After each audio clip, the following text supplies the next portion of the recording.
Ô, Pântano, Oi. esse cara aqui é sangue bom. Mas você não é flor que se cheire, não. Você acha que engana quem com essa merda na sua cara? Só você mesmo. Na real, você tem uma puta carinha de snob. Ô, Soldat, para com isso, cara. Cala a boca e me solta! Esse moleque, parece até que ele acha que ninguém tem a vida pior do que a dele. Eu não sei o que ele passou, mas tá estampado na cara dele. Tá claro que ele tá fugindo de alguma coisa. E eu odeio ver criança com esse tipo de atitude. Muitos amam este personagem, defendem seus valores, os princípios, muitos o tratam como lixo. Bom, vamos lá direto ao vídeo. Aos 30 anos de idade, ele passava a maior parte do dia em seu quarto trancado, assistindo anime, jogando RPG, vendo hentai, pornografia e batendo punheta. Ele também sofria bullying pelos seus colegas na época da escola, e isso provocou traumas o suficiente para ele se desconectar das pessoas e do mundo. Sua família procurava meios para tratar esse problema, porém o orgulho dele afastou todos que se importavam com ele. Esse personagem representa a verdadeira natureza do homem e talvez seja por isso que na comunidade de anime existem dois públicos divididos, um em ódio profundo pelo personagem e outro em entendimento. Até porque para gostar do Rudeus a pessoa tem que se esforçar muito. O Rudeus tem vários problemas mentais, um deles é o orgulho, e esse pecado nos faz tomar muitas decisões erradas na nossa vida. E com o Rudeus foi a mesma coisa. Em um certo momento de sua vida, ele desenvolve uma amizade com um colega da escola. Os dois passavam tardes inteiras conversando e jogando videogame. Seu amigo uma vez disse para ele: deve ser muito legal se divertir o dia inteiro sem se preocupar com mais nada. Eu queria ter essa liberdade, porém meus pais são bem rigorosos. Após Rudeus ouvir aquelas palavras, ele se enfurece a ponto de partir para cima do cara. Aquelas palavras para ele foram uma ofensa grave, porque ele não entende o que o Rudeus passou, mas nem por isso merecia ser agredido. O problema do Rudeus é pensar que a vida dele é a pior que a de todo mundo, sem deixar de mencionar a falta de ânimo para ele resolver seus próprios problemas. O cara que recebe o soco vai embora e nunca mais volta a falar com ele, até porque nem desculpas ele recebeu. O Deus é orgulhoso com todo mundo que se importa com o bem-estar dele, e dessa forma fica difícil tentar ajudar alguém que não quer ser ajudado. No passado, seus pais faziam isso o tempo todo. A mãe deixava a comida na porta todos os dias. O pai corria até a escola para falar com a diretora sobre o bullying que seu filho tem sofrido. Penso que seus pais já tentaram contratar profissionais de saúde mental, porém acredito que o Rudeus nunca foi a um psicólogo, nunca se internou em um centro de reabilitação, nunca abraçou nenhum conselho de seus pais ou irmãos, porque para ele sua vida é uma merda e que todo mundo se foda. Por isso que certo dia seus irmãos batem na porta do seu quarto para saber se ele está bem, já que ele não respondia há dias, e quando arrombam a porta e vejam que ele está vendo pornografia e batendo punheta, arrancam ele do quarto. Logo a preocupação que eles tinham vira nojo e decepção a ponto de expulsarem ele de casa. Ele não sabendo para onde ir, quando chega perto de um cruzamento, um caminhão aparece em alta velocidade e nesse período um grupo de pessoas atravessa a rua. No momento em que o caminhão chegava, o Rudeus percebe o acidente que iria ocasionar e de forma natural corre em frente a esse grupo de pessoas e empurra, salvando essas pessoas. Porém, no processo, o caminhão passa por cima dele e ele vai direto parar no hospital. Quando carregam ele até a sala de emergência, ele não resiste aos ferimentos e de forma benevolente e misericordiosa reencarna em um recém-nascido em um mundo totalmente diferente. Então ele resolve tentar ser uma pessoa melhor nesse mundo, corrigir os erros do passado, os medos, as inseguranças e até o próprio vício.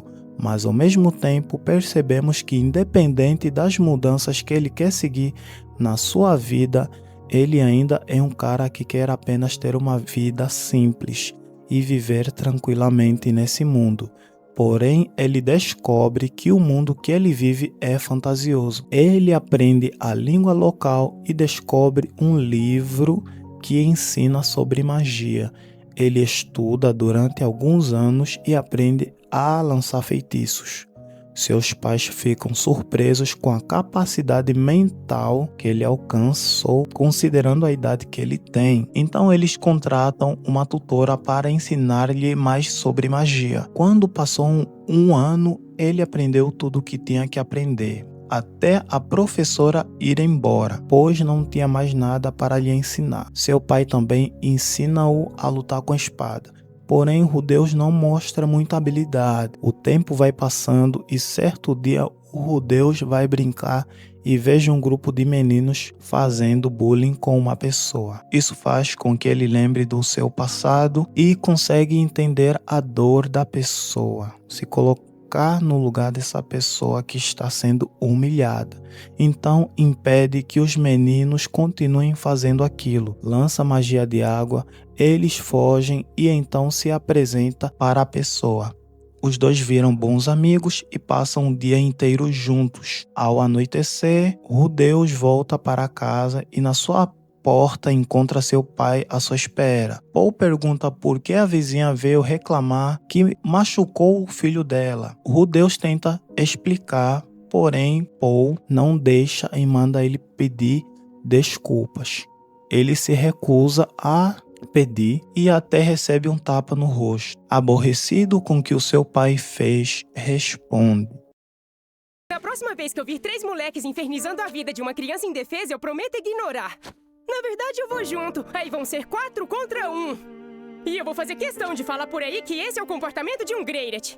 Seu pai fica impressionado com a maturidade que seu filho alcança e a forma como o deixa sem resposta, a ponto de ficar perdido e assustado. Não entende por que uma criança daquelas consegue ter um nível intelectual tão elevado. Mas independente disso, ele se desculpa. No dia seguinte, Rudeus leva Sylphie para sua casa tomar um banho, normalmente como crianças normais. O problema era que a Sylphie é uma mulher e não se sente confortável em tirar a roupa. Só que o Rudeus força ela a fazer isso a ponto dela chorar. Seus pais sobem para ver o que estava acontecendo. Eles consolam a menina. Seu pai oferece alguns conselhos e com o passar do tempo as coisas se resolvem entre ele e a Sylphie. Ele ensina a lançar feitiço sem encantamento. O tempo passa e Rudeus percebe que por mais que treine magia, não sente nenhuma evolução. Ele decide que quer aprender mais, mas entende que não será possível morando naquele lugar. Por isso, decide conhecer a universidade de magia que sua mestra mencionou. E naquele momento, Sylphie chora, pois não quer que seu amigo vá embora. Rudeus pede dinheiro para o seu pai com o propósito de ir na Universidade Central com a Sylphie. Paul diz que gastaria uma quantia enorme de dinheiro que ele não tem para custear, então Rudeus diz que irá trabalhar. Seu pai entende que devido à dependência emocional dos dois e à falta de maturidade, os dois precisam se separar por um tempo. Então ele manda seu filho para o reino de sua família, para se tornar tutor de uma garota que não sabe ler, escrever e muito menos lançar feitiço. O problema é que isso ocorre da pior forma, já que a menina não gosta nem um pouco do Rudeus, e ele se obriga a criar uma simulação em que ela é sequestrada. E nessa situação ele usa magia para salvá-la, mas a simulação passa a se tornar real. Não vou entrar em detalhes do episódio inteiro, apenas frisar um momento, entender que durante o confronto, um dos sequestradores foi morto. O impacto da morte desse cara causou um choque grande na mente do Rudeus. diferente da Aerys. Com o passar do tempo, ela passa a gostar dos Rudeus e aprende sobre magia, a ler e a escrever. É evidente que durante o período em que o Rudeus passou naquele reino, percebe-se que a família Greirat tem um comportamento bizarro. O primo do Paul oferece a sua filha Aerys para se envolver com Rudeus. Se quiser, eu posso mandar a Aerys para sua cama toda amarrada ainda hoje. E o avô dela se envolve com várias de suas empregadas. E é aí que você percebe que o Rudeus carrega uma descendência deturpada. Mas isso não significa que não haverá outras atitudes erradas vindo dele. Não é apenas uma justificativa. O Rudeus sofre o teletransporte em massa com a Aerys e acabam surgindo em um deserto. Porém, aparece Rugerd, um superde que salva eles. Porém, a recepção da Aerys não foi tão gratificante, diferente do Rudeus, porque eles são vistos como demônios extremamente perigosos.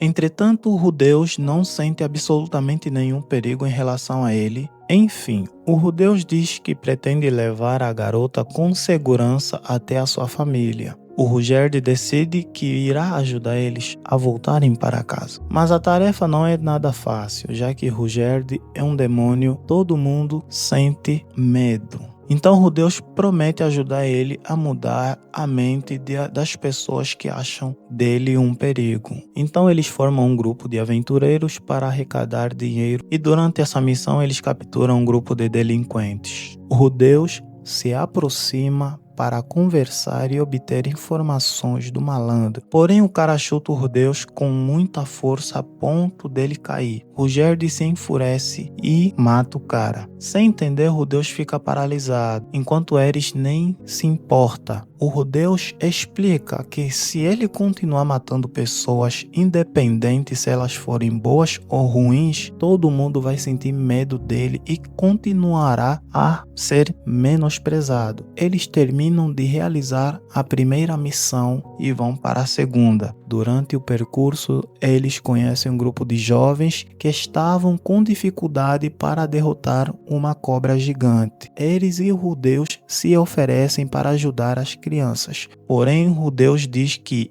é melhor esperar até um certo momento suficiente para essas crianças se machucarem levemente e entenderem que naquele momento de perigo foram salvas e que são gratas por isso, melhorando a reputação dos Superde. Mas as coisas não ocorrem exatamente como ele esperava, até o momento em que uma parte do corpo da criança voa pelos ares. O ato presunçoso do Rudeus causou uma perda desnecessária. Rugerd se enfurece e exige explicação. O Rudeus tenta explicar o motivo, mas não faz a menor diferença quando se trata de uma vida em jogo. Quando eles voltam da missão, Nokopara descobre que o grupo Dead End estava trocando missões secretamente com outros aventureiros de ranking baixo. Como isso viola as regras da guilda, a punição seria a perda definitiva do passe de aventureiro.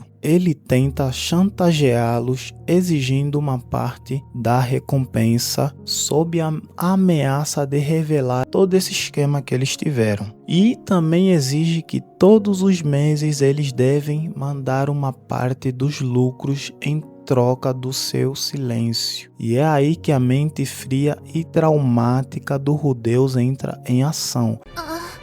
Eu tenho que levar essa menina, a Aerys, pra casa dela. E se eu tivesse que destruir essa cidade toda pra fazer isso, eu faria. Ele entra em pânico com a ideia de ter seu plano arruinado. Em seus pensamentos, Rudeus decide que a solução mais limpa a se fazer é matar Nokopara naquele mesmo momento e usar sua magia para inundar e destruir a cidade inteira para apagar as evidências, fugindo no caos. Rudeus tenta tirar a vida desse cara, mas Rugerd toma a iniciativa e revela sua identidade, e o caos e o pânico tomam conta naquela cidade. Os guardas vão atrás do Rugerdi, porém ele consegue escapar. Rudeus e Aerys conseguem encontrar ele. Então ele pede desculpas porque entendeu que falhou como adulto naquela situação ao deixar uma criança carregar um fardo tão pesado e desesperador sozinho. O Rudeus também se desculpa porque no desespero de proteger seu grupo e voltar para casa pensou como um homem egoísta de sua vida passada. Cogitou assassinar Nokopara e até destruir a cidade inteira, sem se importar com os inocentes. Quando eles embarcam para outra cidade de forma ilegal por meio de contrabandistas, Rugerdi se encontra em um porão com várias crianças bestas mantidas em cativeiros, violentadas, torturadas e até uma foi morta. Rudeus passa pelo local onde essa garota besta estava sendo torturada. Ele finge que não vê. Quando se dirige ao cativeiro onde Rugerdi estava, Rugerdi diz: tem 5 crianças e uma foi morta por gritar demais. Vou libertar todas essas crianças. Mas Rudeus questiona, dizendo que tem muitos guardas e que terão dificuldades para acabar com todos eles. Nesse momento, Rudeus não se importa com a dor das pessoas inocentes e tudo o que ele pensa é apenas em proteger a reputação do Rugerdi e voltar para casa. Quando Rugerdi extermina todos os delinquentes, ele entra na cela onde Rudeus estava com as crianças bestas. Rudeus diz que não conseguiu salvar a vida da menina, que foi torturada por gritar demais. Então Rugerdi se aproxima e ajoelha. Pede perdão por não conseguir salvar a garota. Percebemos a empatia que ele teve naquele momento e me fez perceber que o Rudeus é um ser humano com mais de 30 anos, que foi para a escola, aprendeu sobre ética, sobre o valor da vida, sobre empatia, ou talvez não aprendeu na escola, mas em casa. Só que o Rudeus age conforme os seus interesses. É um dos personagens mais egoístas que eu já vi. Após sair da Vila das Bestas, Rudeus encontra o seu pai, mas o encontro teve um gosto amargo. Rudeus explica tudo o que aconteceu quando foi teletransportado, mas pela forma que contou, Paul interpreta de forma equivocada, mas com um pouco de verdade em si, já que tudo que o Rudeus pensava era na Aerys. Seu pai explicou que eles criaram um grupo de resgate para encontrar pessoas desaparecidas que acabavam sendo capturadas e escravizadas, assim como aconteceu com as crianças bestas. Rudeus fica em choque e pergunta se a Sylphie também estava desaparecida. A única coisa que ele pensou foi se a sua amiga estava bem, sem se dar conta de que sua mãe e a sua irmã e a sua segunda mãe, podemos dizer assim, não estavam ali. Ele olha para o seu pai e percebe o seu olhar de desprezo, assim como todos que lá estavam. Isso faz com que ele tenha lembranças do passado que ele não queria mais lembrar. Volta para seu quarto e se convence de que tudo está bem, mas se sente tão mal a ponto de vomitar. Paul ouve alguns conselhos e no dia seguinte se encontra com Rudeus para se desculpar e entende que também não foi fácil para o filho. E pergunta para o Rudeus o que ele fará em seguida, qual será o próximo passo. Ele responde que irá para Fitoa levar a Aerys até a sua família. Paul afirma que não existe mais nada por lá, já que a cidade foi dizimada. Mesmo assim, Rudeus ignora seu pai. Ao invés de se preocupar com sua mãe e as suas irmãs, ele vai levar a Aerys do mesmo jeito. Por um breve momento, seu pai tenta, mas logo desiste, pois ele entende que não vale a pena, já que nem seu filho sente empatia por ele. Ao negligenciar o sofrimento de sua própria família, focando apenas em sua companheira, o barman percebe a falta de empatia do jovem Rudeus e o confronta. Ele diz: observe o seu pai. E a expressão de Paul é de um homem exausto, que carrega traumas e perdas brutais dia após dia. Diferente do Rudeus, que estava descobrindo a extensão da tragédia, mas mesmo assim não conseguia sentir. O barman o força a olhar para o seu pai e o Rudeus enxerga ali a expressão de seu antigo amigo da terra. Ele projeta naquele momento a falsa ideia de que o mundo o persegue e que sua dor é maior que de todo mundo. Mas a verdade é cruel. O amigo do passado agiu por pura ignorância, enquanto Paul sangrava por dentro na vida real. Na terra, quando seus pais biológicos morreram, ele sequer foi ao funeral. Preferiu ficar trancado no quarto, entregue aos seus próprios vícios e totalmente desconectado da dor familiar. Ele era alguém sem empatia. O seu amigo não estava numa posição de não ter empatia, pois não sabia o que se passava na mente dele ou o que ele passou. Simplesmente disse da boca para fora, diferente do Paul que deu a esposa e as suas filhas e dia após dia resgatava várias pessoas que foram capturadas, escravizadas, estupradas e mortas, assim como as bestas. E o Rudeus sabe muito bem disso. Esse comportamento dele perpetuou o suficiente para ocasionar a morte do Paul. E quando ele viu sua mãe presa em um cristal, não sentiu tristeza nem empatia por ela. Aquela era a sua mãe! Como você pode estar tão calmo assim? Ficou mais triste por ficar broxa e ser rejeitado pela Ares do que se importar com sua mãe. Não foi recíproco com o amor dela, até o episódio final em que finalmente ele chora e percebe que tinha paz de verdade. Paul e Zenith eram e sempre foram seus pais. Já passei por isso. Para de fingir que sabe do que tá falando! Achei que tinha começado de novo, que tava fazendo as coisas direito. Só que eu tava ignorando parte do que realmente importava. Eu fazia vista grossa pros meus conflitos com a minha família e cometi vários erros que eu não posso voltar atrás. Ali ele teve um choque de realidade, mas do que adianta? O que esperar de alguém como Rudeus que nem sequer foi ao funeral dos seus próprios pais? É difícil gostar do Rudeus. Tem muitas obras em que o protagonista eu simplesmente ignoro. Mas enfim, espero que você tenha gostado do vídeo. Deixe o seu like, se inscreva no canal, comente sobre o anime. Mushoku Tensei com certeza é um dos melhores animes e que tem uma construção muito boa. E é isso, tamo junto.